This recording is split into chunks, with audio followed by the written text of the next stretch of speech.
This is Jordan Tower with JT News. Make sure you smash that like button, smash that subscribe, and let's get right into the news. All right, so Meg the Stallion, it's confirmed that she has like this new boyfriend, right? Meg the Stallion, new boyfriend, and because she put up this video of them in bed together, right? And she confirmed the romance with Chicago Bulls star Torrey Craig. I don't know. I'm not big on sports, but yeah. So she's in bed with him, and she deleted it already, obviously. Then Jason Lee comes out and says, you know, you should wait to have a real relationship because we have some evidence that you had some another altercation because you're still addicted to alcohol, but we won't break it until you're done with it. Why is she treated with such kid gloves? We won't address this until after your VMAs performance, right? And hosting. What? You know, address it now because Amanda's in jail. Tory Lanez is in jail because of her alcoholic antics as well. Like, let's stop treating this with kid gloves. Like, if she had another incident and she has a record of incidents prior to this, it has to be documented.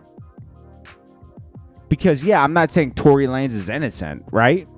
There's a mature way to deal with things like this. If you're around someone that can't control themselves with alcohol, then you should walk away and not combat the situation like Tory Lanez did and put yourself in a worse situation like Tory Lanez did. He has to have accountability in this as well, you know, okay? But this is gross, man. Why is Meg treated with kid gloves? You know, it's like 5 years ago, the world shifted and everything is backwards now.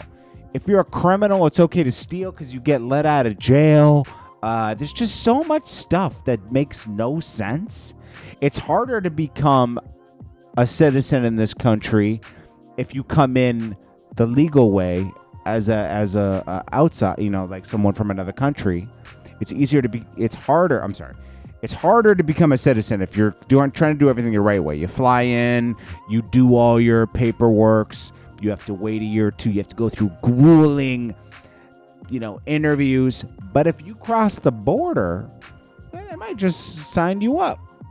In the end, you get money. It's free money. Nothing makes sense anymore, man. And it's getting to be frustrating that certain things just don't make sense when everything is out there for you to see. It makes me just think I'm crazy, man. It's like, listen, man, I can be in the middle all day, but like certain things are insane, bro. Like, we pay for certain things that we're not getting in this country, you know? It's almost better to not be a citizen, you know? Sorry, man. It's just everything's not so peachy, you know?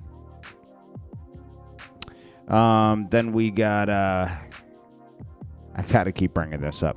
This guy, Fat Joe, man, he said he was the Suge Knight of New York City when he was beefing with 50 Cent.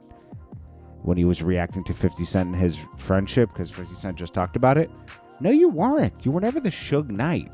You were one of the crews in New York City. You had Terror Squad, Dipset, G Unit, D Block. You know, that was it. And Terror Squad they were part of the Bronx, you know, and they were strong.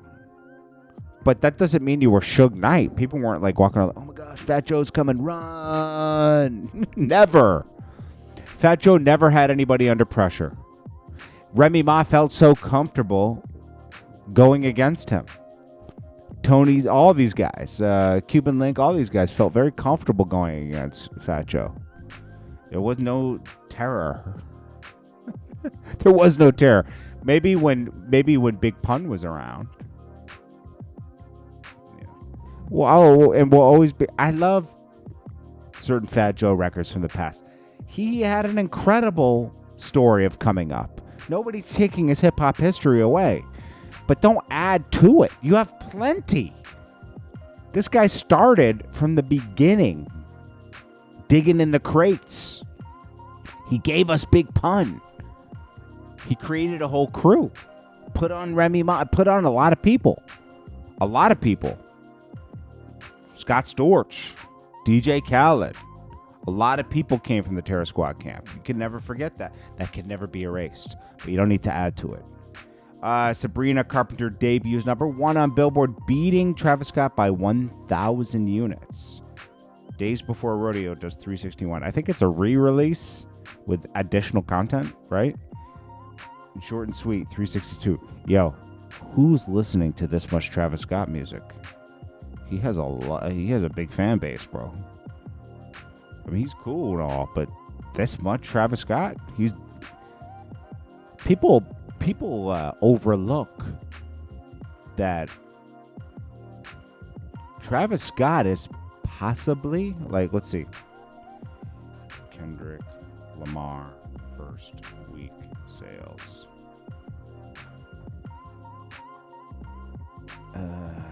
Mr. Morale. Let's do a different time in history. Yeah. Travis Scott's a bigger artist than Kendrick Lamar. For sure. First week, let's see. J. Cole, first week sales to 24. Let's see.